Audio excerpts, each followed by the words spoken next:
Shadow Secretary of State Ian Murray. Thank you very much indeed, Madam Deputy Speaker. I am pleased to be able to speak in this SNP Opposition Day debate on the cost of living crisis.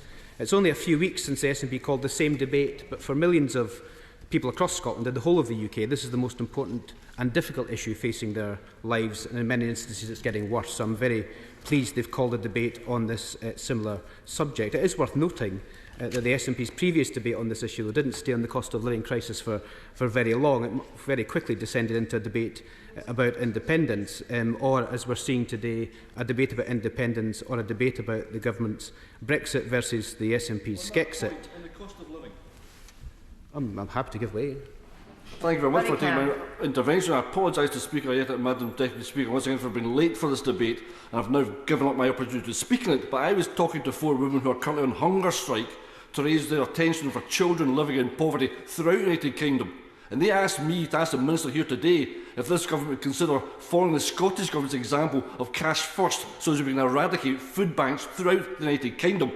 Would the honourable member for East Lothian, Edinburgh South agree with me that we should be working towards eradicating food banks? Well, we should absolutely be eradicating food banks across the whole of the country. The very fact that people in this country can't afford to eat is an indictment on both governments, and I hope that he will encourage his colleagues in the Scottish Parliament to support Rhoda Grant's Right to Food Bill, which the SNP government so far have refused to do so. And I hope the honourable gentleman gets an opportunity to speak in this debate, a chance to put those points forward, because he does make a very important point about food banks.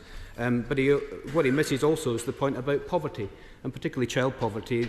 The previous Labour government took millions and millions out of poverty, lifted millions out of poverty. That has all but been reversed and more. And it's something that should be an internal shame to this UK government and to the Scottish government. Happy to give way. Madam Deputy Speaker, I thank the Shadow Secretary of State for giving way to me. Does he share my astonishment that in this ramshackle proposal for committee, there is no mention of the Education Committee? I mean, don't children get caught in the poverty trap and the cost of living crisis? Of course they do. So again, this is an example of a badly drafted proposal. And I suggest the Scottish National Party does its homework a bit better than this.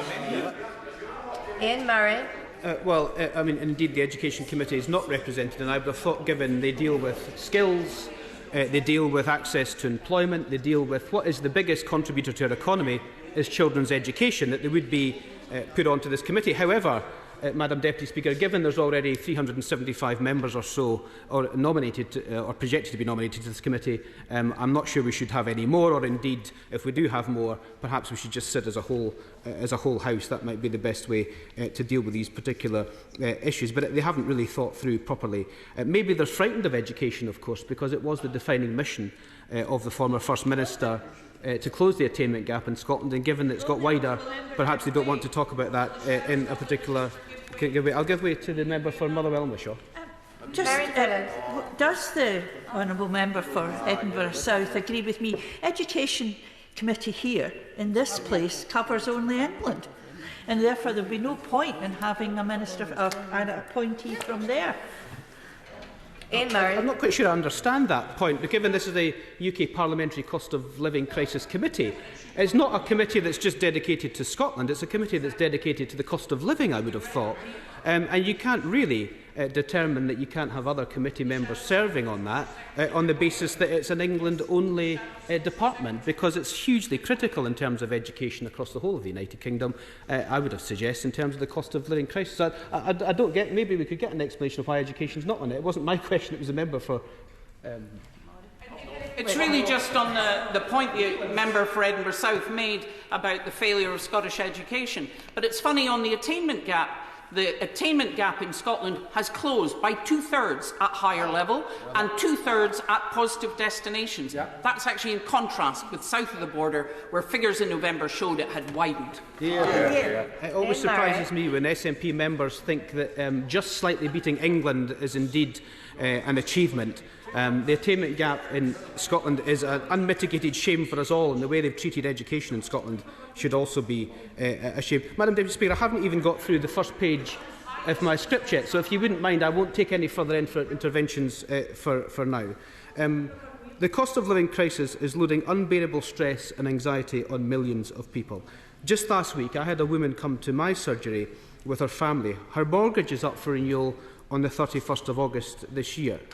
Her current two-part mortgage is on a 1.29% fixed rate and a 2.15% fixed rate, both up on the 31st of August.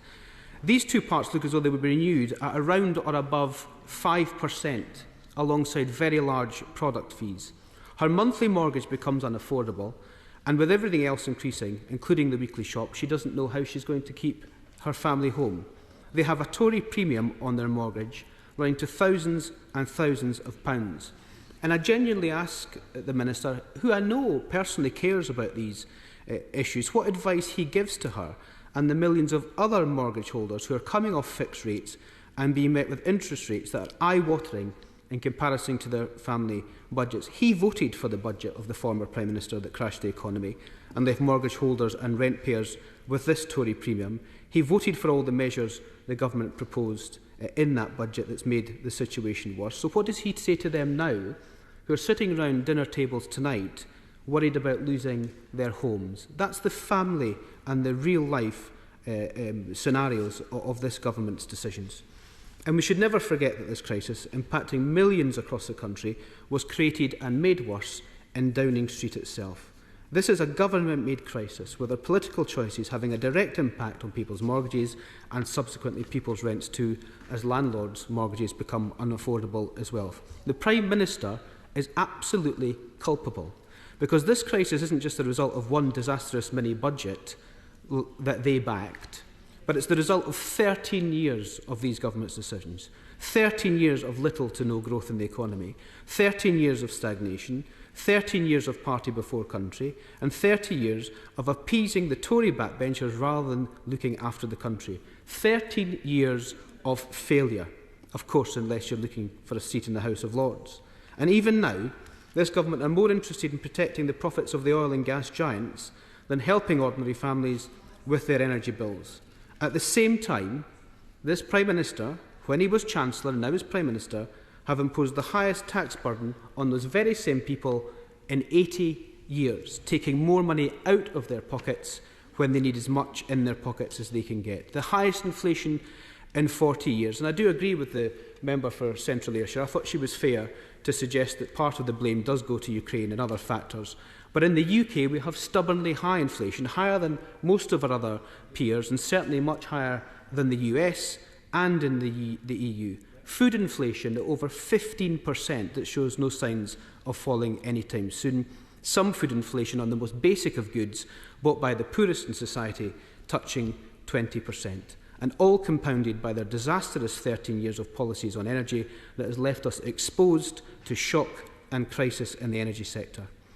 Now, the SNP's motion talks about the damage caused by the Tories' Brexit. On that, we agree. The government have failed to negotiate a good deal with the European Union, despite their promises at the last election, and instead have left the country with a deal only marginally better than no deal at all. A deal to ensure that the Prime Minister's party was happy rather than in the national interest. And every month that goes by, the government continue to undermine the relationship with our European neighbours and friends, having dire consequences for jobs, businesses and this country's place in the world. This has to stop. Happy to give way. I'm very grateful for giving way. I know he cares passionately about Brexit, so much so that he nearly left the Labour Party for Change UK, but cancelled the press conference. But in the debate on Article 50 and on voting against triggering it, he said, "I will do so in the knowledge that I will be able to walk down the streets of Edinburgh South, look my constituents in the eye and say to them that I've done everything I possibly can to protect their jobs, their livelihoods and the future of their families." So if the chaos unravelling just as he'd feared back in that debate in Labour's current position on Brexit, can he still look those same voters in the eye? Madam Deputy Speaker, I love it when the SNP quote my own words in debates, because I'm very proud of what I did and my party did in terms of trying to resolve the savages of Brexit. I'm delighted with the way in which we pushed this government all the way in trying to make sure that the country was put first and not their party was put first. But let's just not forget, when the division bell rang in here on the 19th of December 2019, we backed a deal that we knew was thin, but we've seen that as the floor, not the ceiling, and the SNP decided that no deal was the best way forward. So let me just put that into context. If it is the case If it is the case, and I agree, and we agree, and I've just said in the last few paragraphs that we agree, that Brexit is having an impact on the cost of living crisis, then surely the Brexit with the current deal we're having is having on the cost of living crisis would be magnified by many multitudes by having no deal at all. And it was no deal that they supported. The record shows that they supported and backed no deal. And we did hear from the member for Central Ayrshire talking very rightly about the history of this place when we were debating the Brexit process. But when this House had the opportunity to back a customs union that would give us frictionless trade with the European Union, the SNP decided that was not for them, and the vote was lost by 6. That is actually what's on the record, as well as my own words that I 100% stand by. And I'll give way again to the SNP, and maybe they can try and explain themselves of why they preferred no deal over any deal. I'm very grateful to the Shadow Viceroy for giving way. Can he just outline, for the importance of context and the records, that on that division on the 19th of December, how many Labour MPs also abstained in that vote that he referenced? Well, I don't agree with him, but he's justifying his abstention on the basis that other people abstained as well, and I didn't agree with them at the time. I still don't agree with them. I think no deal would have been an unmitigated disaster for this country. And again, I go back to the point, Madam Deputy Speaker, and this is something they might want to reflect on. If, and it is the case, that Brexit is a contributor to the cost of living crisis with the current deal that we've got, surely having no deal with the European Union would have magnified that cost of living crisis even more. You can't say one without the other. And they backed, and it's just the member for Glasgow East has just confirmed it. They backed no deal when that deal came to this House. So let's just... I'm happy to give way to the member, given that she moved the debate. I thank him for giving way. But if that's the case, that he's going back to 2019 customs union single market, why is that not Labour policy now? Because unlike the SNP, the Labour Party are trying to be honest with the public on what's in front of us. And if their proposition, Madam Deputy Speaker, their proposition to the public at the moment is to have their cake and eat it. They want a separate currency while using someone else's currency. They have a deficit well in excess of what the legal treaties of the European Union would allow you to have. Their own First Minister is saying there won't be an independence referendum anytime soon because Scotland and Scottish people don't want it. And then they're promising the Scottish public, against the very treaty rules that are in place and there in black and white, that they can have everything that they want and still get easy access as a member to the European Union. That is fundamentally dishonest in this argument, and we will not be dishonest with the British people. On day one of Keir Starmer being Prime Minister, he will have to deal with the principles that are in front of him, and we will make sure that the Brexit proposition is done on the basis that we can have better trade, we can have better agreements, and we can take that trade and cooperation agreement renegotiation in 2025-2026 and make sure that we repair our damaged and tattered relationship with the European Union and build on the trade and cooperation agreement, because as I've already said, we've seen that as the floor and not as the ceiling as this current government has suggested. But the SNP here are pretty clear on what their solution is. Their solution to Brexit, which in their words and mine and many others was a bad idea, is to have Scexit, which indeed would be many magnitudes worse than Brexit. They want to repeat the same mistakes and do the same thing, whilst at the same time being dishonest with the British people, and we will not be dishonest with the British people in terms of the current position that we are in as a country. Regretfully, we have to deal with what's in front of us, not how we would wish to dream it up, but they don't have to deal with that, and therefore that they can take any position that they like. But the key point I want to make here, Madam Deputy Speaker, is while they keep blaming Brexit and the right to say that Brexit has a contribution to the cost of living crisis, they're letting this government off the hook.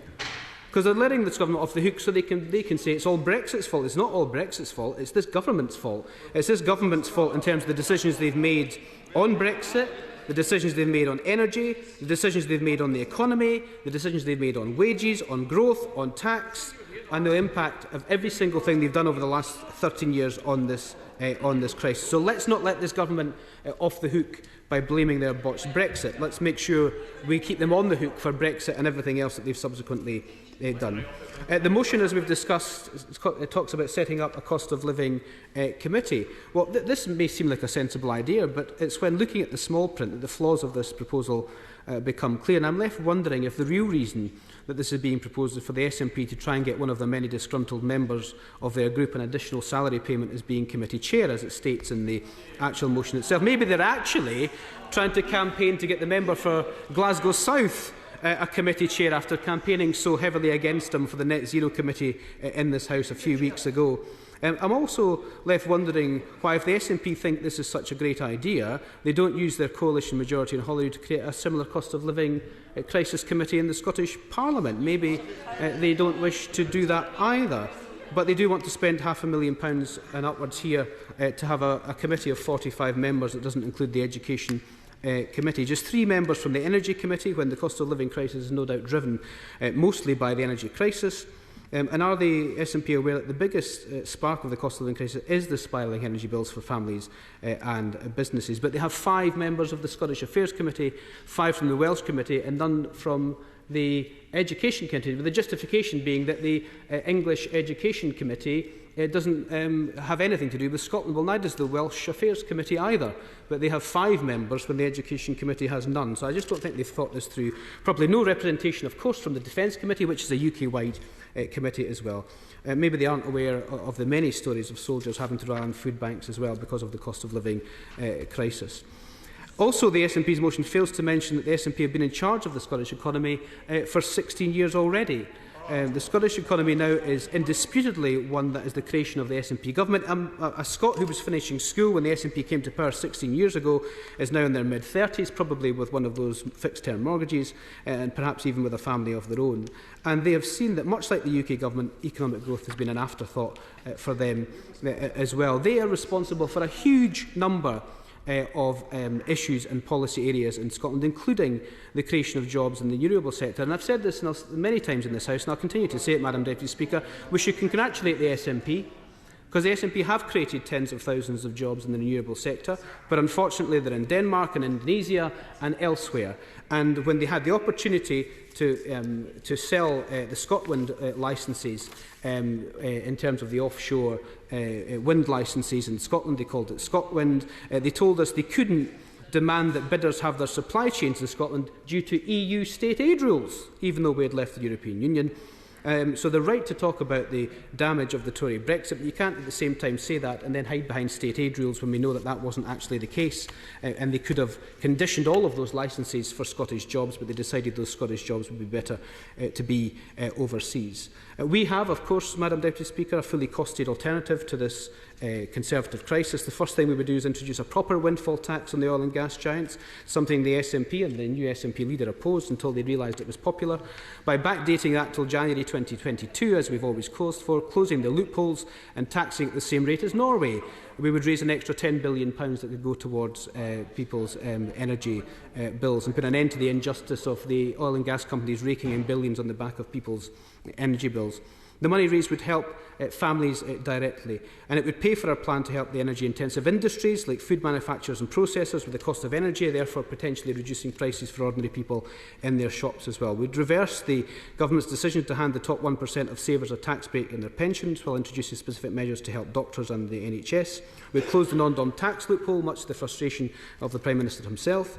We cut business rates for small businesses paid for by taxing the online giants like Amazon, who are not held by the same rules as our high streets. And of course, when the member for Central Ayrshire says there's no difference between the Conservative and the Labour Party, we have announced already we would fund the Scottish Acorn project. We would set up a publicly owned GB Energy, something the SNP used to believe in until they dropped it. So it does matter what colour of party is sitting on that other side of the chamber. But the new First Minister claims that none of it matters. Absolutely none of it matters. Incidentally, the first SNP First Minister not to be arrested, but when he is, I'm sure we'll send him flowers and thank him for his service.